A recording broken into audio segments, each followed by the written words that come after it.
அவங்க டிராவல் பண்ணாங்கன்னா இன்டர்நேஷனல் சீல போனாங்கன்னா தாக்குவதற்கான சாத்தியக்கூறு அதிகமா இருக்கு. இந்திய கப்பல்கள் இன்னைக்கு ஸ்ட்ரெய்ட்ஸ் ஆஃப் ஹார்மோஸ்ல வந்து ஈரானும் வந்து நிறுத்திதான் வச்சிருக்காங்க. அது எந்த விதத்துல நியாயம்? சிறிய வான்வெளியை யூஸ் பண்ணி அங்க ஒரு சர்வதேச பயங்கரவாதி கட்டுப்பாட்டுல ஒரு சிறிய நாடு இருக்கும்போது அல்-ஷராரான்னு சொல்லிட்டு அந்த அல்-ஷராராவை ஒழிக்க வேண்டியதுதானே இஸ்ரேல். அப்ப முதல்ல தாக்க வேண்டியது சிரியாவை தானே. ஒரு தீவிரவாத நாடா இருந்தா அதையும் தாக்கல. இஸ்ரேலுக்கும் வந்து செலக்டிவ் அம்னீஷியா இருக்கா என்ன? அயத்துல்லா குமேனி அவர்கள் இறந்து போனதுக்கு இந்திய அரசு வந்து இரங்கல் தெரிவிக்கல அப்படின்னு சொல்லிட்டு சொல்றாங்க. நான் கேட்கிறேன், பேல்காம் அட்டாக் அப்போ ஈரான் இரங்கல் தெரிவித்ததா இந்தியாவுக்கு? கல்ஃப் கண்ட்ரிஸ் இப்பதான் புரிஞ்சுட்டு வருது, ஒட்டுமொத்தமா அமெரிக்கா கிட்ட அவங்க பாதுகாப்பை கொடுத்தா என்ன மாதிரியான விளைவுகளை அவங்க சந்திக்க வேண்டி இருக்குன்னு சொல்றத இந்த போர் மூலமா அவங்க தெரிஞ்சிட்டு இருப்பாங்கன்னு நான் நினைக்கிறேன். பீட்டர் ஹெக்ஸத் வந்து இது ஆட்சி மாற்றத்துக்கான போர் இல்லைன்னு, அதே வந்து ட்ரம்ப் இது ஆட்சி மாற்றத்துக்கான போர்ன்னார். இது அணு ஆயுதத்தை அழிப்பதான போர்னு இஸ்ரேல் சொன்னாங்க. எதுக்கு இவங்களோட போர் குறிக்கோள்? ஏன்னா இன்னொரு பிரச்சனை, இந்தியா வந்து அர்மீனியாவுக்கு வந்து ஆயுதங்கள் கொடுக்கறதுக்கு ஈரான் வழியா தான் ஆயுதங்கள் போச்சு.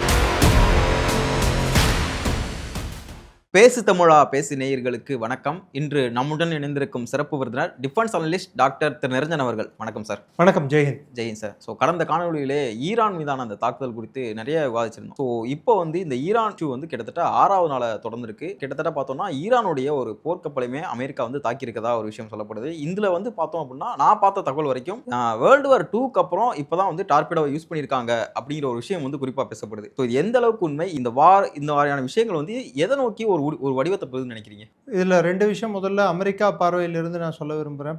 அவங்க சொல்லியிருக்கிறது, பீட்டர் ஹெக்ஸத் அவங்களோட டிஃபென்ஸ் செக்ரட்டரி, அவர் சொல்லியிருக்கிறது என்னடான்னா, முதல் விஷயம் உலகப்போர் 2ஆம் உலகப்போருக்கு அப்புறமா முதல்ல ஒரு கப்பலை வந்து டார்பிடோ பண்ணி தாக்கியது இதுதான் முதல் தடவைன்னு சொல்லிட்டு, ரெண்டாவது சர்வதேச கடல்ல அதுவும் போருக்கு ஆயுத்தமாத ஒரு கப்பலை, ஆயுதங்கள் இல்லாத ஒரு கப்பலை தாக்கியது சரியான்னு கேட்டதுக்கு, ரூல்ஸ் அதெல்லாம் நாங்கள் ஃபாலோ பண்ண வேண்டிய அவசியம் எங்களுக்கு இல்லை, நாங்கள் எப்படி வேணாலும் பண்ணுவோம், எங்களை பொறுத்த வரைக்கும் போற ஜெயிக்கிறது மட்டும்தான், I don't follow stupid rules அப்படின்னு இருக்காரு. அப்ப ரூல்ஸை நீ ஃபாலோ பண்ணாதப்போ ஈரானும் ரூல்ஸை ஃபாலோ பண்ணாதுன்ட்டு அவர் பீட்டர் ஹெக்ஸத்துக்கு புரியுதா இல்லையான்னு சொல்லிட்டு எனக்கு தெரியல. ஸோ முதல் கட்டமா இதை நான் தெரிவிச்சுக்க விரும்புறேன். சரி, இங்க இந்த போர் விஷயத்துல இந்த கப்பலை தாக்கின விஷயம் வரைக்கும் 373 கிலோமீட்டர் கன்னியாகுமரி கீழே இந்த கப்பல் காலேக்கு கீழே தாக்கப்பட்டிருக்கு.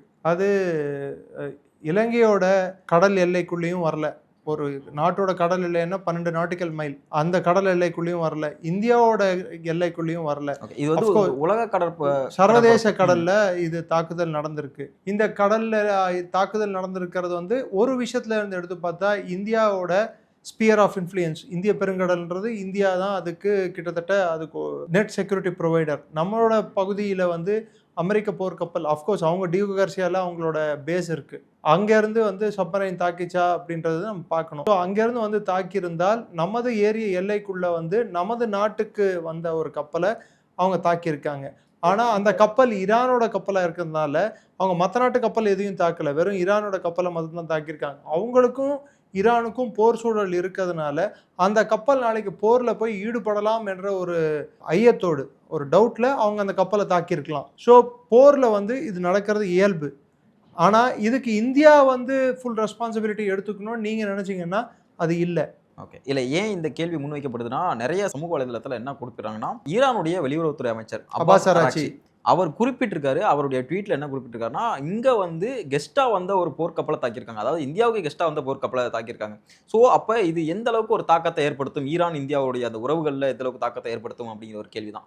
இந்தியா ஈரான் உறவுகளை பொறுத்த வரைக்கும் நேற்று விக்ரம் மிஸ்ரி அவர்கள் ஈரானோட தூதரகத்துக்கு சென்று அயத்துல்லா குமேனி இறந்து போனதுக்கு அவர் பர்சனலாக போய் ஈரானோட தூதர்கிட்ட இரங்கல் தெரிவித்துள்ளார்.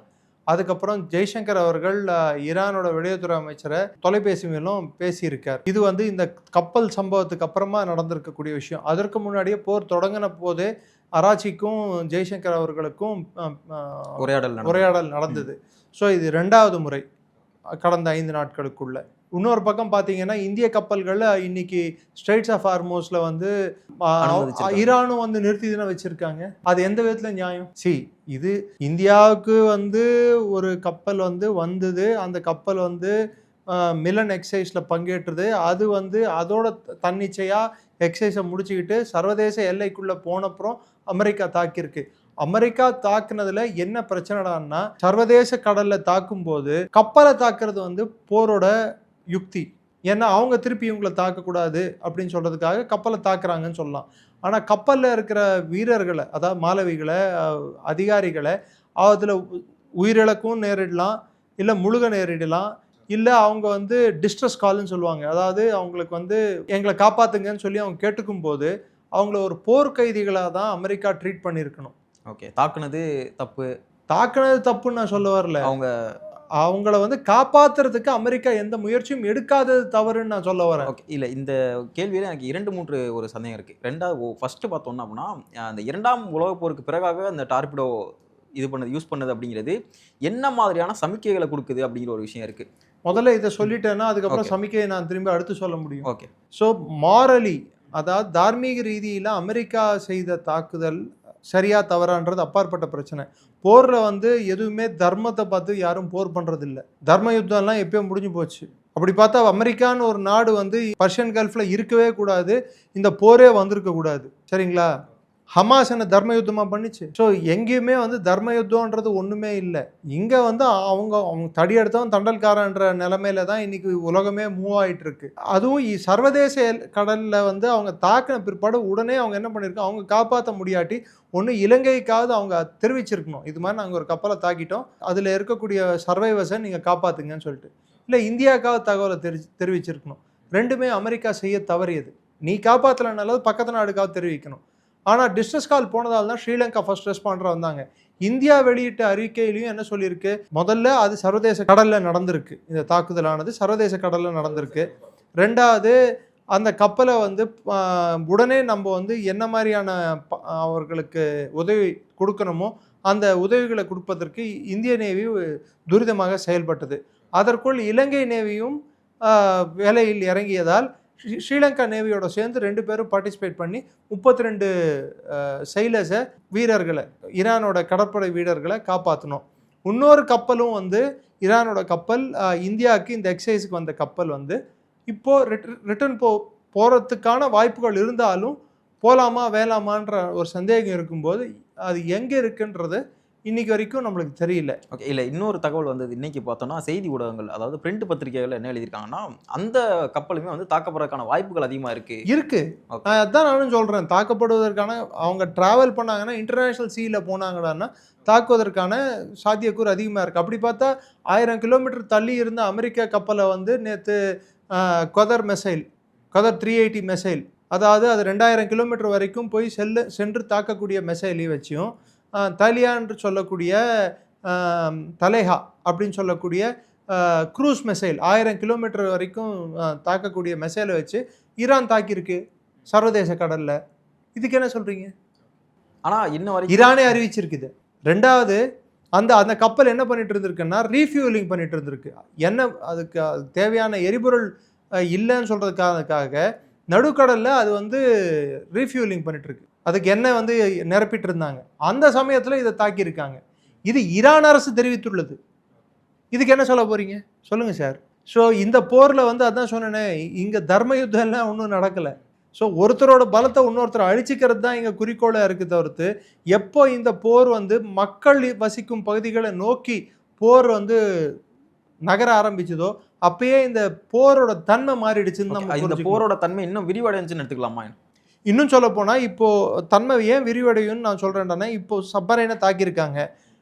சைனாவோட கப்பல்கள், ரஷ்யாவோட கப்பல்களை மாத்திரம் நான் ஸ்ட்ரெய்ட்ஸ் ஆஃப் ஹார்மூஸை கடக்க விடுவேன்னு சொல்லிட்டு ஈரான் ஒரு விஷயத்த சொல்லியிருந்தாங்க. உங்களுக்கு தெரிஞ்சிருக்கும். அதாவது அமெரிக்கா, இஸ்ரேல், ஐரோப்பிய யூனியன் அந்த பகுதியில் இருக்கக்கூடிய கப்பல்களை தவிர்த்து மற்ற எல்லா இதையும் இல்லை, அப்படின்ற மாதிரி ரஷ்யா சைனா கப்பல்களை தவிர்த்து இந்திய கப்பல் பேர் வந்துதா?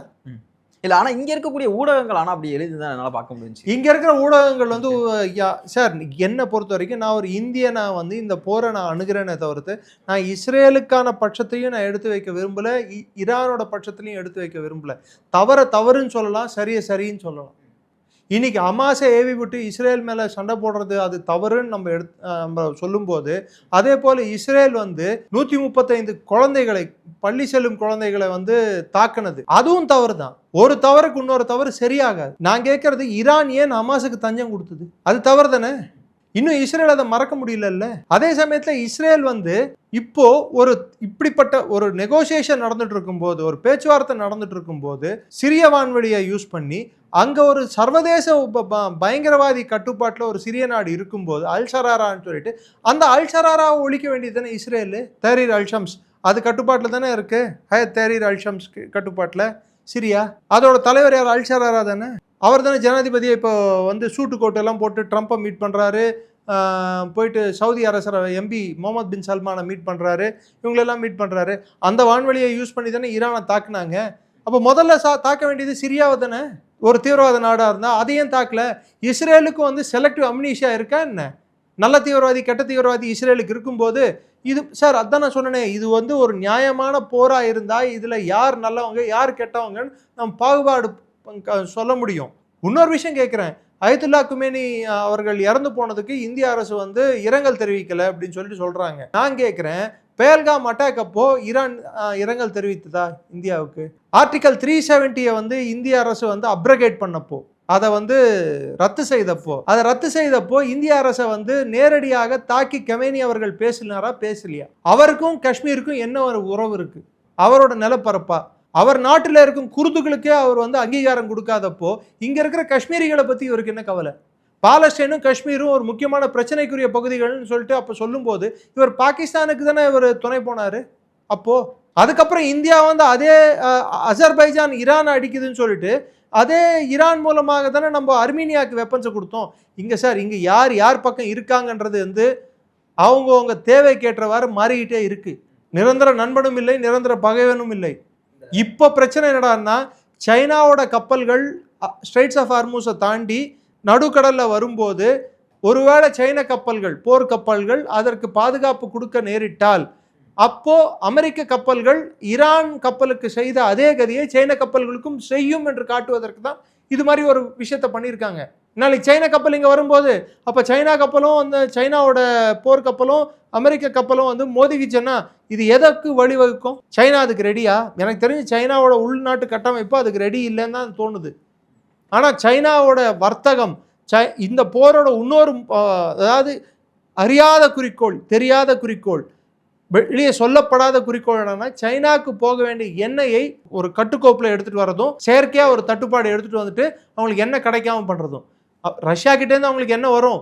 நீங்கள் கேட்டால் துர்க்மெனிஸ்தான் கிட்டேருந்து அவங்க கேஸ் வாங்க முடியும், கசகிஸ்தான் கிட்டேருந்து என்ன வாங்க முடியும். கசகிஸ்தான் துர்க்மெனிஸ்தான் எல்லாம் நார்த்தில் இருக்குது. சைனாவோட வளர்ச்சி அடைந்த பிராந்தியங்கள், இண்டஸ்ட்ரியலைஸ்டு நகரங்கள் எல்லாமே சைனாவோட சவுத் சைனா சீ கொட்டின போல இருக்குது. அதாவது கீழே இருக்குது, சவுத்தில் இருக்குது, தென்பகுதியை நோக்கி இருக்குது. வடக்குல இருந்து தெற்குக்கு வரணும்னா அதுக்கு தேவையான கட்டமைப்பு தேவை. இப்போ இந்த எண்ணெய் வர்த்தகம் இந்திய பெருங்கடல்ல 80% நடந்துட்டு இருக்கு. இந்த எண்ணெய் வர்த்தகத்தை வந்து அவங்க குறிவைத்து தாக்குவது, ஈரான் கப்பலை தாக்குவது போரோட தந்திரமா இருந்தாலும் வர்த்தகத்தையும் நாங்கள் அடிக்கிறதுக்கு நான் யோசிக்க மாட்டேன்னு அமெரிக்கா வந்து சொல்லாம சொல்லியிருக்கு. அதான் நம்ம புரிஞ்சுக்கணும். ஓகே, இங்கே கல்ஃப் கண்ட்ரிஸ் நிறையா அதை சுற்றி இருக்கக்கூடிய ஐக்கிய அரபு அமீரமாக இருக்கட்டும், சவுதியாக இருக்கட்டும், இந்த மாதிரியான கொத்தார், இந்த மாதிரியான நிறைய இடங்களை வந்து தாக்குதல் நடத்தியிருக்காங்க ஈரான். ஸோ இந்த தாக்குதல் இப்படியே நீடிக்குது அப்படின்னா அவங்களுக்கு அந்த இதை வந்து சமநிலைப்படுத்துறதுக்கான வாய்ப்புகள் நிறைய இருக்குன்னு நினைக்கிறீங்களா? சுற்றி இருக்கக்கூடிய ஐக்கிய அரபு அமீரகம் இருக்க எல்லாத்துக்குமே அவங்களுடைய இது வந்து தாக்கு பிடிக்கும்னு நினைக்கிறீங்களா? இந்த தாக்குதல் தொடர்ந்துகிட்டே இருந்துச்சு. சவுதி அரேபியா மேலே ஓரளவுக்கு கம்மியான தாக்குதல்கள் தான் நடந்திருக்கிறது இது வரைக்கும். பார்த்தீங்கன்னா ரஸ்தனூரா பிளான்ட் மேலே, அதாவது அராம்கோ பிளான்ட் மேலே தாக்குதல் நடந்திருக்கு. நம்ம காணொலி பேசின அதே நாள் தான் அந்த தாக்குதல். ஆமாம், ரியாத் மேலே தாக்குதல் நடந்திருக்கு, அமெரிக்க தூதரகத்தின் மீது. அதை தவிர்த்து அவங்களோட இராணுவ தளவாடங்கள் மீது மற்றது மேலே பெருசாக தாக்குதல் நடந்த மாதிரி நம்மளுக்கு தெரியல. அதே இதுக்கு நேர்மாறாக பெஹரின் மனாமாவில் இருக்கக்கூடிய 5th ஃப்ளீட் பேஸ் முழுமையாக தாக்கப்பட்டுள்ளது. குவைத்தில் இருக்கிற அவங்களோட பேஸ் அல்சலாம் பேஸ் தாக்கப்பட்டுள்ளது. அங்கே இருக்கிற பேட்ரியாட் சிஸ்டம்கள் முதல் கொண்டு அவர்களுக்கு இருந்த பாதுகாப்பு அரண்கள் எல்லாமே தாக்கப்பட்டுள்ளது. கத்தாரில் அல்-உதைத் பேஸில் இருந்த $1.1 பில்லியன் மதிப்பீடான 5000 கிலோமீட்டர் வரை துல்லியமாக கணிக்கக்கூடிய ரேடார் அளிக்கப்பட்டுள்ளது. அமெரிக்காவால் வெளிப்படையாகவே ஒத்துக்கிட்டு இருக்காங்க 2 பில்லியன் அளவுக்கான சேதம் முதல் 4 நாட்களிலே ஏற்பட்டுள்ளது அப்படின்னு சொல்லிட்டு. இந்த ரஸ்தனுரா பேஸ் தவிர்த்து இந்த கொத்தார், பெஹரின் இங்க இருக்கக்கூடிய அவங்களோட அமெரிக்காவோட தளவாடங்கள் எல்லாம் தாக்கப்பட்டுள்ளது. குறிப்பிட்டு துபாய் தாக்குதலுக்கு ஆளாக்கப்பட்டுள்ளது. யுஏஇ மீது நடந்துள்ள தாக்குதல் மிகப்பெரிய தாக்கத்தை உலக அளவில் ஏற்படுத்தியுள்ளது. அதற்கு முக்கிய காரணம் அமெரிக்காவே தான். என்ன காரணம்? முதல் நாள் தாக்குதல் நடந்தது, புர்ஜ் கலிஃபா மேல தாக்குதல் நடந்தது, பாம் ஜுமைரா மேல தாக்குதல் நடந்தது, இதெல்லாம் அவங்க தானே வீடியோ போட்டு காட்டினது. ஈரானா போய் காட்டுறான். அப்ப என்ன ஆகும்? துபாய் வந்து சர்வதேச வர்த்தகத்துக்கு ஒரு ஏதுவான இடம். அந்த இடத்துக்கு வந்தால் யார் வேணாலும் வர்த்தகம் பண்ணலாம். அது வந்து இன்னொரு சுவிட்சர்லாந்து மாதிரி, இன்னொரு சிங்கப்பூர் மாதிரி, இன்னொரு ஹாங்காங் மாதிரி உல்லாசத்துக்கு பஞ்சமில்லாத இடம். யார் வேணாலும் சுற்றி பார்க்கறதுக்கு, சந்தோஷமாக இருக்கிறதுக்கு, கேலிக்கும் களிப்புக்கும் அது கரெக்டான இடம் அப்படின்னு சொல்லிட்டு ஒரு கட்டமைப்பும் ஒரு பிம்பமும் ஏற்படுத்தியிருந்தாங்க. இல்லை, இந்த தாக்குதல் தொடர்றத இங்கே இருக்க அந்த சுற்றி இருக்கக்கூடிய கல்ஃப் கண்ட்ரிஸே விரும்பலை தானே? கல்ஃப் கண்ட்ரிஸ் இப்போதான் புரிஞ்சுக்கிட்டு வருது. அமெரிக்காவுக்கு வந்து ஒட்டுமொத்தமாக அமெரிக்கா கிட்ட அவங்க பாதுகாப்பை கொடுத்தா என்ன மாதிரியான விளைவுகளை அவங்க சந்திக்க வேண்டி இருக்குன்னு சொல்கிறத இந்த போர் மூலமாக அவங்க தெரிஞ்சிட்டு இருப்பாங்கன்னு நான் நினைக்கிறேன். ஏன்னா அதிகமாக அடி வாங்கியிருக்கிறது அமெரிக்காவுக்கு யாரெல்லாம் நெட் செக்யூரிட்டி ப்ரொவைடர்னு சொல்லிட்டு சின்ன சின்ன நாடுகள் தான். அடிப்படையாக எடுத்து பார்த்தீங்கன்னா பஹ்ரைன் ரொம்ப நிலப்பரப்பில் சின்னது, கொத்தார் ரொம்ப சின்ன நாடு, குவைத் ரொம்ப சின்ன நாடு, யுஏஇ அதோட கொஞ்சம் பெரிய நாடு, அவ்வளோதான். பட் இந்த நாடுகள் எல்லாமே வந்து தாக்கப்பட்டிருக்கிறது வந்து மிகப்பெரிய ஒரு விளைவுகளை உண்டாக்கும். அமெரிக்கா என்ற அந்த வல்லரசு அங்கே இருந்து எண்ணெய் வளங்களுக்கு பாதுகாவலனாக, அந்த மொத்த பகுதிக்கு பாதுகாவலனாக தன்னைத்தானே காட்டிக்கொண்டது. அந்த பிம்பம் இப்பொழுது மெதுமெதுவாக உடைக்கப்படுகிறது. ஸோ அமெரிக்கா எல்லாத்தையும் காப்பாற்றிட முடியாதுன்றது வந்து இப்போ தெரிஞ்சு போயிருக்கு. ரெண்டாவது, சவுதி வந்து சொல்லியிருக்கிறது என்ன சொன்னாங்க? சவுதியோட அரசை சேர்ந்த ஒரு பிரமுகர் வந்து சொன்னது, நாங்கள் பேச கொடுத்தோம், இஸ்ரேலை காப்பாற்ற போய் இப்போ எங்கள் இடத்துலலாம் அடிச்சிட்டு இருக்காங்க ஈரான். ஸோ இது மக்கள் மனத்துலேயும் இது நிலவும் இல்லையா இந்த எண்ணம்? அந்த இடத்துல மக்கள் வந்து ஒரு குறுகிய வட்டத்துக்குள்ளே இருப்பாங்க.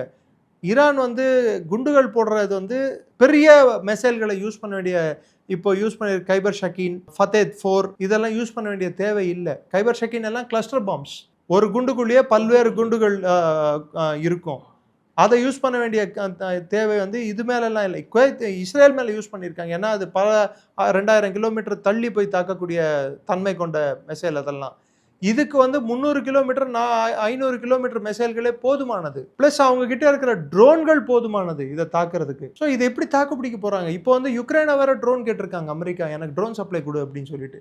யுக்ரைன் எங்க இந்த ட்ரோன் சப்ளை கொடுக்கறது? திடீர்னு எப்படி மேனுஃபேக்சர் பண்ண முடியும்? டர்க்கியை கேட்டாங்கடா. டர்க்கி வந்து நேற்று டர்க்கியும் ஈரான் போட்டு அடிச்சிருக்கு. இஸ்ரேலோட ஃபெசிலிட்டி ஒன்று டர்க்கியில் போட்டு அடிச்சிருக்கு. கேலி கூத்து என்னடான்னா, குர்து அங்கே வந்து குர்து மக்கள் இருக்காங்க. கிட்டத்தட்ட அந்த பகுதியில் ஈராக்கு, டர்க்கி, ஈரானு, சிரியா இந்த 3 பகுதிகளை சேர்த்து 3.5 கோடி குர்துகள் இருக்காங்க மக்கள் தொகை. அதில் ஈரானில் வந்து அவங்களுக்கு குர்திஷ் டெமோக்ராட்டிக் பார்ட்டின்னு ஒரு பார்ட்டி இருக்கு. அதோட தலைவர் பேர் முஸ்தபா ஹிஜ்ரி. அவர் வந்து சிஏஏ அவரை பார்த்து பேசியிருக்கு. அவருக்கு வந்து ஆயுதங்கள் சப்ளை பண்ணுறதுக்கு இஸ்ரேல் வந்து முயற்சிகள் எடுத்திருக்கு. இஸ்ரேல் யார் மூலமாக இந்த ஆயுதங்களை வந்து கொடுப்பதற்கு முயற்சி எடுத்திருக்குன்னா அசர்பைஜான் மூலமாக. அசர்பைஜான் ஏற்கனவே இந்த குர்திஷ் டாய்லர்ஸ் அசோசியேஷன் சொல்லிட்டு ஒரு போராட்ட குழு இருக்கு. அந்த குழுக்கு வந்து வெப்பன் சப்ளை பண்ணிட்டு இருந்திருக்காங்க. இப்போ அந்த குழுக்கள் வந்து நேரடியாக இவங்க இராணுவத்தை அனுப்பாம வடக்கு பகுதியில் தப்ரீஸ் அப்படின்னு சொல்லுவாங்க, தப்ரீஸ் பகுதியிலேருந்து உள்ள நுழைஞ்சு தெஹ்ரானை நோக்கி இவங்க படையெடுத்து வரணும் அப்படின்னு சொல்கிறது தான் இவங்க குறிக்கோள். அப்போ ஐஆர்ஜிசியோட மொத்த இதுவும் வந்து அந்த பக்கம் திரும்பும். அப்போ இவங்களுக்கு வந்து ஈரான் மேலே இந்த பக்கம் தாக்குதல்களை அதிகப்படுத்த முடியும்னு சொல்லிட்டு அவங்க எண்ணம் இருக்கிறது. ஆனால் நேற்று அவங்க மேலேயும் சரமாரியாக குண்டு போட்டிருக்காங்க ஐஆர்ஜிசி. குர்து போராட்ட குழுக்கள் கொத்து கொத்தா மடிந்திருக்கிறார்கள். இது ஈரானோட நியூஸ் ஏஜென்சியும் சொல்லுது, அமெரிக்காவும் இதை மறுக்கல. சிஐஏ அவங்களை ஆம் பண்ண போறாங்கட்டு சிஎன்என்லயே நியூஸ் வந்திருக்கு. உங்களுக்கு நான் அமைச்சிருக்கேன், நீங்க வேணும்னா போட்டு கிளிப்பிங் போட்டு காட்டலாம். ஸோ ஒரு பக்கம் அது நடந்துட்டு இருக்கும்போது இன்னொரு பக்கம் பார்த்தீங்கன்னா டர்க்கி வந்து குர்துகளுக்கு வெப்பன் கொடுக்கறத எதிர்க்குது. டர்க்கிக்கும் அசர்பைஜானுக்கு நல்ல உறவு இருக்கு, டர்க்கிக்கும் ஈரானுக்கு நல்ல உறவு இருக்கு. ஆனால் அசர்பைஜானுக்கு ஈரானுக்கு நல்ல உறவு இல்லை. அசர்பைஜானுக்கு இஸ்ரேலுக்கு நல்ல உறவு இருக்கு. என்ன காரணம்? அசர்பைஜானுக்கும் ஈரானுக்கும் அந்த உறவு இதுதான் இந்த குர்து பிரச்சனை. ஏன்னா இன்னொரு பிரச்சனை, இந்தியா வந்து அர்மீனியாவுக்கு வந்து ஆயுதங்கள் கொடுக்கறதுக்கு ஈரான் வழியாக தான் ஆயுதங்கள் போச்சு. ஏன்னா குர்துகளுக்கு வந்து இவங்க அசர்பைஜான் சப்போர்ட் பண்றாங்க. ஈரான் என்ன பண்ணா, அர்மீனியாவுக்கு வெப்பனை கொடுத்தான், எரவானுக்கு. நம்ம கொடுக்கறதுக்கு அனுமதிச்சாங்க. ஆமா, சாபார் மூலம் தான் போச்சு. ஸோ அதான் சொன்னேனே, யார் பக்கம் இருக்காங்கன்னு புரியாது சார், இது ஒரு குழப்ப நிலை அப்படின்னு சொல்லிட்டு. ஓகே. அப்ப நீங்க சொல்றத வச்சு பார்த்தோம் அப்படின்னா என்ன புரிஞ்சுக்க முடியுதுன்னா, இன்னுமே இந்த சண்டைகள், இந்த வார் அப்படிங்கிறது இன்னும் கொஞ்ச நாள் நீடிக்கும் அப்படிங்கிறத எடுத்துக்கலாமா? ஏன்னா சமீபத்தில ட்ரம்ப்னுடைய அறிக்கையும் அதான் காட்டுது அப்படின்னு நினைக்கிறேன். புதுசா சுப்ரீம் லீடர், அதாவது ஏற்கனவே கொல்லப்பட்ட சுப்ரீம் லீடருடைய பையனை நாங்க ஏத்துக்க மாட்டோம் அப்படிங்கிறது தான் சார் நான் கேட்கிறேன், பீட்டர் எக்ஸத் வந்து இது ஆட்சி மாற்றத்துக்கான போர் இல்லைன்னாரு. ஓகே. கரெக்டா? ம், ம். அதே வந்து ட்ரம்ப் இது ஆட்சி மாற்றத்துக்கான போர்ன்னாரு. இது அணு ஆயுதத்தை அழிப்பதான போர்னு இஸ்ரேல் சொன்னாங்க. எதுக்கு இவங்களோட போர் குறிக்கோள் கரெக்டாக சொல்லுங்க. ஐஆர்ஜிசியை ஒழிக்கிறதா, அணு ஆயுதத்தை ஒழிக்கிறதா, ஆட்சி மாற்றம் எடுத்துட்டு வரதா, இல்லை எண்ணெயை பிடுங்கி எடுக்கிறதா, எது இவங்களோட குறிக்கோள்? இல்லை சைனாவோட இந்த வர்த்தகத்தை தடுக்கிறதா? அப்ப இந்த போருடைய நோக்கம் தான் என்னவா இருக்கு ட்ரம்ப்புக்கு? ட்ரம்ப்போட நோக்கம், மறைமுகமான நோக்கம் சைனாவுக்கு போக வேண்டிய எண்ணெயை தடுத்து நிறுத்துவதும், இந்தியாவுக்கு வர வேண்டிய எண்ணெயை தடுத்து நிறுத்துவதும், இந்தியாவோட ஐஎன்எஸ்டிசி காரிடாரையும் ஐமேக் காரிடாரையும் செயல்படாமல் செய்வதும், இந்தியா வளர்ச்சியையும் சைனாவோட பொருளாதாரத்தையும் வலுவிழக்க செய்வதும், அதே சமயத்தில் ஈரானோட வளங்களை, எண்ணெய் வளங்கள், வெனிசுவேலாக்கு அப்புறம் சவுதி அரேபியாவுக்கு அப்புறம் ஈரான் வந்து அதிக எண்ணெய் வளம் கொண்ட நாடு. ஆனால் டாலரில் வந்து நாங்கள் வியாபாரம் பண்ண மாட்டேன்னு சொல்கிற நாடு. ஒரு காலத்தில் ஈராக் என்ன பண்ணாங்க, லிபியாக்கு என்ன பண்ணாங்க? யாரெல்லாம் நாங்கள் டாலர் யூஸ் பண்ண மாட்டேன்னு சொன்னாங்களோ அவங்களெல்லாம் அழிச்சாங்க. ஓகே. இது ஒரு இந்தியாவுக்கு ஒரு மறைமுகமான சதி தான் கிட்டத்தட்ட இது. எது இந்தியாவுக்கு நேர்முகமான சதியை தான். மறைமுகமான சதின்னு ஏன் சொல்றீங்க? நேர்முகமான சதி தான். நான் இங்க வந்து நம்ம பார்க்க வேண்டியது வந்து ஈரான் நல்லவர்கள், இஸ்ரேல் கெட்டவர்கள், அமெரிக்கா கெட்டவர்கள், ரஷ்யா அப்படியெல்லாம் இல்லை. நமக்கு என்ன லாபம், அவங்களுக்கு என்ன லாபம், நமக்கு என்ன நஷ்டம், அவங்களுக்கு என்ன நஷ்டம். கிட்டத்தட்ட $500 மில்லியன் வந்து அதில் போட்டிருந்தோம். 1/2 ட்ரில்லியன் காசு சாபஹார் போர்ட்டில் போட்டிருந்தோம். இப்போ போச்சா? ஹைஃபா போர்ட்டில் அதானி கேட்டால் அதானி தானே இன்வெஸ்ட் பண்ணார், போனால் போதும். அதானி எங்கள் பேங்க்ல இருந்து தான் கடன் வாங்கியிருப்பார். யார் காசு அது? பப்ளிக் காசு தானே. பின்ன இப்போ பில்கேட்ஸ் வந்து இங்கே கம்பெனி தொடங்கினாலோ, இல்லை கூகுள் சுந்தர் பிச்சை வந்து இங்கே கூகுளோட கம்பெனி தொடங்கினாலும் சுந்தர் பிச்சை கம்பெனி நான் சொல்வீங்க? அமெரிக்க நிறுவனம் தானே சொல்வீங்க. பெப்சி அமெரிக்க நிறுவனம் சொல்வீங்களா, இல்லை இந்திராணி நோயோட கம்பெனின்னு சொல்லுவீங்களா நீங்கள்? ஓகே. இந்த போர் தொடர்பு மூலியமா நான் கேட்டதுக்கு பதில் சொல்லுங்க சார். இல்லை கண்டிப்பாக இந்தியா அப்போ அங்கே அதானி தொடங்கினது கூட இந்தியர் தான், அது இந்தியன் தான். தேவையா இருந்தால் அதானியை வந்து நம்ம அதானி அங்கே வச்சிருக்காருன்னா அது நம்ம கட்டுப்பாட்டில் இன்டைரக்டாக இருக்கிறதுன்னு அர்த்தம். இங்கே சில மெத்தப்படுத்த மேதாவிகள் இங்கே வந்து அது அதானி இது இந்தியாது இல்லை அப்படின்றாங்க. அதானி எப்போ பாகிஸ்தானியர் ஆனார்னு எனக்கு தெரியல. உங்களுக்கு தெரிஞ்சால் நீங்கள் போடுங்க அவரோட பாஸ்போர்ட்டோட சேர்த்து. ஓகே. அப்போ இந்த போர் தொடர்பு மூலியமா இந்தியாவுக்கும் பொருளாதார ரீதியாக ஒரு மறைமுக அழுத்தம் இருக்கு அப்படிங்கிறத நம்மளால புரிஞ்சுக்க முடியுது. ஆமாம். இப்போ இன்னும் 1 கோடி மக்களுக்கு மேலே அந்த பகுதியில் இருக்காங்க. அவங்களோட பாதுகாப்பு நம்மளுக்கு முக்கியம். நம்ம ஈரான் பக்கமும் நம்ம சைடு எடுக்க முடியாது. அதே சமயத்தில் அரபு நாடுகளையும் நம்ம வந்து புறந்தள்ள முடியாது. ஏன்னா இந்த குட்டி குட்டி நாடுகள் நான் சொன்னேன் பாருங்க, பெஹ்ரைன், குவைத்து, கொத்தார், யுஏஇ, இங்கே தான் வந்து இந்தியர்கள் அதிகம் வசிக்கிறாங்க. ஈராக்லேயோ ஈரான்லேயோ வசிக்கிறது இல்லை, சிரியாலேயோ வசிக்கிறது இல்லை. ஏன்னா பிரச்சனைக்குரிய பகுதிகள் எங்கே வந்து நம்ம அவங்களோட கரன்சி விலை அதிகமாக இருக்கோ அங்கே தானே போய் வேலை பார்ப்பாங்க. ஸோ அங்கே இருக்கிற மக்களை காப்பாற்ற வேண்டியது நம்மளோட தலையாய கடமை தானே. இப்போ 1 கோடி மக்கள், அதுவும் கேரளாவில் இருந்து சென்றவர்கள் அதிகம் இருப்பாங்க அங்கே ஜனத்தொகையில். இந்தியாவிலேருந்து அங்கே போய் வேலை பார்க்குறவங்க. இப்போ அவங்க பாதுகாப்பை ஊர்ஜிதப்படுத்த வேண்டியது யாரோட கடமை? இந்திய அரசோட கடமை தானே. கரெக்டாக இல்லையா? 2வது நம்ம வாங்குற, உங்களுக்கு ஒரு புள்ளி விவரம் அமைச்சிருக்கேன், எண்ணெயோட புள்ளி விவரம் நான் அமைச்சிருக்கேன். நான் அந்த இதை பார்த்து படிக்கிறேன். எல்லாரும் என்ன சொல்கிறாங்க, இந்தியாவுக்கு வந்து எண்ணெய் வந்து பற்றாக்குறை வந்துடும், லபோதிபோன்னு கத்துறாங்க. கரெக்டா சொல்கிறாங்களா? நான் சொல்கிறேன், எண்ணெய் பற்றாக்குறை ஏன் வராதுன்னா, புட்டின் வந்து ஒரு தகவல் கூறியிருக்கிறார். என்னன்னா, தேவைப்பட்டால் இந்தியாவுக்கு நாங்கள் அதிகம் எண்ணெய் கொடுக்குறோம் அப்படின்னு சொல்லிட்டு. இவங்க கேட்பாங்க, அதுதான் சூயஸ் கால்வாய் மூடப்படுகிறது, மெடிட்ரேனியன்லேருந்து எப்படி வரும்? இன்னொரு விஷயம் வேறு, கெஸ்பியன் சீலையும் வந்து இவங்க அட்டாக் பண்ண ஆரம்பிச்சிட்டாங்க ஈரான். அதாவது அசர்பைஜான் பகுதியில் இருக்கக்கூடியது வந்து கஸ்பியன் சி, அதையும் அட்டாக் பண்ண ஆரம்பிச்சிட்டாங்க. இப்போது மெடிட்ரேனியனை வந்து வரணும்னா சூயஸ் கால்வாய் மூலமாக வர முடியாது, சுற்றிக்கிட்டு கேப் ஆஃப் குட் ஹோப் மூலம் தான் வரணும். ஆனால் அதுக்கு பதிலாக தான் என்ன பண்ணாங்க, சைலண்ட்டாக வந்து வால்டிவாஸ்டாக் டு சென்னை காரிடாரை ஓப்பன் பண்ணி வச்சுருக்காங்க. ஸோ அது மூலமாக நம்மளுக்கு எண்ணெய் வந்து சேரும். போன மாதம் வந்து நம்ம வந்து கிட்டத்தட்ட $1 மில்லியன் அளவுக்கான எண்ணெய் வாங்கியிருக்கோம் மார்ச் மாதம், நம்ம பிப்ரவரி மாதம். இப்போ அதை அதிகப்படுத்த போகிறோம். நெக்ஸ்ட்டு நம்ம சவுதிக்கிட்டையும் அதே அளவுக்கான எண்ணெய் வாங்குகிறோம். ஈராக்கு சற்றே குறைந்த எண்ணெய் வாங்குகிறோம், மற்றவங்க கிட்டே இருந்து வாங்குகிறோம். நம்மளோட தேவை 5.8 lakh barrels அந்த எண்ணெய் நம்மளுக்கு தேவை. ஸோ அப்போது நம்ம வாங்கக்கூடிய நாடுகள் ரஷ்யா, சவுதி அரேபியா, ஈராக்கு, இதர நாடுகள் இன்க்ளூடிங் US, கனடா கூட இப்போ டீல் சைன் பண்ணியிருக்கோம். ஸோ நம்ம இத்தனை நாடுகள்கிட்ட வாங்கும்போது எண்ணெயை இப்போ 22% வாங்கிட்டு இருக்கோம். அது தேவைப்பட்டா நம்ம வந்து 33%, 34% வாங்கிக்கலாம். இப்போ அமெரிக்கா வேற ஸ்டேட் ட்ரம்ப்க்கு சொல்லியிருக்கு. 1 மாசம் வரைக்கும் நீங்க வேணும்னா எண்ணெய் வாங்கிக்கலாம். இல்லன்னா அதான் கேட்க வந்தேன் இப்போ. இல்லன்னா என்ன பண்ணுவ? ம். 50% இல்ல போடுவியா? இந்தியாவுக்கு ஏன் இவங்க அனுமதி கொடுக்கணும்? 50% போடுவியா? ம். 60% போடுவியா? 100% போடுவியா? எதுவும் போட முடியாது. சுப்ரீம் கோர்ட்டே வந்து அது கிழிச்சு குப்பையில போட்டாச்சு. US supreme court. நீ டாரிஃபே போட முடியாது போடா அப்படின்னாச்சு. புரியுதுங்களா? ஜட்ஜ்மெண்ட் வந்தது இல்ல. போட்ட டாரிஃப் எல்லாம் செல்லாதுன்னு சொல்லிடுச்சுல்ல. யார் மதிக்க போறா? ஏன் இது அதனால தானே இந்தோ யுஎஸ் ட்ரேட் டீலே இன்னும் சைன் பண்ணாம இருக்கு. ட்ரம்ப்போட உள்நாட்டு இருப்பே கேள்விக்குறியா இருக்கு. எப்பயுமே யார் எந்த தலைவருக்கு உள்நாட்டு பிரச்சனை அதிகமா இருக்கோ அவங்க உடனே அவங்க எடுக்கக்கூடிய ஆயுதம், அதுவும் ட்ரம்ப் போன்ற சர்வாதிகாரி குணம் கொண்ட தலைவர்கள் எடுக்கக்கூடிய ஆயுதம் என்னடான்னா இன்னொரு நாட்டை போயிட்டு தாக்குறது, தேவையற்ற போரை அணுகிறது. ஆனால் இந்த போர்லேயே அமெரிக்காவில் எடுத்திருக்கிற போல்ஸில், அதாவது ஒரு கருத்து கணிப்பில் என்ன தெரிய வந்திருக்குன்னா 4ல் 3 பேர் வந்து இந்த போரை எதிர்க்கிறாங்க. ஸோ ட்ரம்ப்புக்கு 25% தான் சப்போர்ட் இருக்கு. இந்த ஜனாதிபதிக்கு போர் செய்யும் அந்த பவர் இருக்கா, போர் அறிவிக்கும் பவர் இருக்கா இல்லையான்ற இது மேலேயே டிபேட் நடந்தால் செனேட்லேயும் காங்கிரஸ்லேயும், செனேட்டில் 47க்கு 53 என்ற வாக்கெடுப்பில் சொற்ப மெஜாரிட்டியில் தான் ட்ரம்ப்போட அதிகாரம் காப்பாற்றப்பட்டுள்ளது. இது எத்தனை நாளைக்கு? இறுதியா இந்த போர் பதற்றம் அப்படிங்கிறது எப்ப தனியும் நினைக்கிறீங்க? இது என்ன மாதிரியான ஒரு திசையை நோக்கி செல்லும் நினைக்கிறீங்க இந்த பதற்றங்கள் எல்லாம்? இது பேட்டில் ஆஃப் அட்டிரேஷனா மாறிட்டு இருக்கு. ஓகே. ஃபர்ஸ்ட் ஸ்டார்ட் பண்ண போர் வந்து லிமிடெட் வாரா ஸ்டார்ட் பண்ணாங்க. இன்னும் எஸ்கலேஷன் ஆகும் நினைக்கிறீங்களா? ஆல்ரெடி எஸ்கலேஷன் ஆயிட்டு தானே இருக்கு. 14 நாடுகளுக்கு ஸ்ப்ரெட் ஆயிருக்கு போர். இன்னும் எத்தனை நாடுகளுக்கு ஸ்ப்ரெட் ஆகும்னு நம்மளுக்கு தெரியல. ஒருவேளை சைனா கப்பல் அட்டாக் பண்ணாங்களான்னா அமெரிக்கா நேற்று குவைத்தோட ஆயில் டேங்கர் ஒன்று அட்டாக் பண்ணி அங்கே எண்ணெய் கசிஞ்சிருக்கு. அமெரிக்காவோட ஃப்ளாக் பொருந்திய கப்பலை ஒன்றுத்தை அட்டாக் பண்ணியிருக்காங்க, அதாவது கார்கோ கப்பலை. ஸோ அங்கே கிட்டத்தட்ட 200 கப்பல்களுக்கு மேலே தேங்கி நிற்கிது. எங்கே? ஸ்ட்ரெய்ட்ஸ் ஆஃப் ஹார்மூஸ், பர்ஷியன் கல்ஃபில். ஸோ அந்த ஸ்ட்ரெய்ட்ஸ் ஆஃப் ஹார்மூஸை தாண்டி வராமல் அங்கே நிற்கிற எல்லா கப்பலுமே சிட்டிங் டார்கெட் தான். $100 மில்லியன் ஒரு கப்பலோட விலைன்னா அதோட இன்சூரன்ஸ் வந்து $2,25,000 இருந்து இன்னைக்கு $3,75,000 உயர்ந்திருக்கு ப்ரீமியம். இதெல்லாம் உயர இது யார் மேலே பாஸ் ஆகும்? கன்சியூமர் மேலே. ஸோ இப்போ என்ன ஆகிட்டுருக்கு? தங்க விலை உயர்ந்துட்டுருக்கு, திரும்பியும் வெள்ளி விலை உயர்ந்துட்டுருக்கு. எண்ணெய் பற்றாக்குறை ஆல்ரெடி ஸ்ரீலங்காவில் வந்துருச்சு, பாகிஸ்தானில் வந்துருச்சு. பாகிஸ்தானில் தண்ணி பற்றாக்குறை இருக்குது, எண்ணெய் பற்றாக்குறை இருக்குது. அதுக்கப்புறமா உணவு பற்றாக்குறையும் வந்துட்டுருக்கு. வர வேண்டிய அரிசி வந்து இந்தியா மூலமாக யுஏஇ சென்று யுஏஇ வழியாக திரும்பி பாகிஸ்தானுக்கு அரிசி வந்துட்டு இருந்தது. இந்த வாட்டி அரிசி நம்ம அனுப்புறதையும் குறைச்சிருக்கோம், போன அரிசியும் திருப்பி வரல பாகிஸ்தானுக்கு. அதுவும் ரம்ஜான் மாதம் காலத்தில் வந்து இந்த போர் ஸ்டார்ட் ஆகிருக்கு.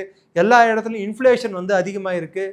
ஸோ போரோட தன்மை வந்து இது வந்து லிமிட்டட் வார் அப்படின்னு சொல்லுவோம்.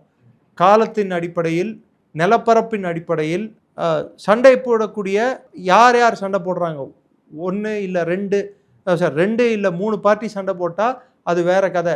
நேர்முகமாக 2 பார்ட்டி சண்டை போட்டு பின்னாடி இருந்து சப்போர்ட் எத்தனை பார்ட்டியாலும் கொடுத்தாலும் அதோட தன்மை வந்து வேற. ஆனால் இப்போ அப்படி இல்லையே. யார் பக்கம் இருக்கான்னு தெரியல, எத்தனை பேர் சண்டை போடுறான், எத்தனை நாடுகள் இதில் இன்வால்வ் ஆகிருக்குன்னு தெரியல. ஸோ 14 நாடுகள் வரைக்கும் இந்த பிரச்சனையில் மூழ்கி இருக்கிறது.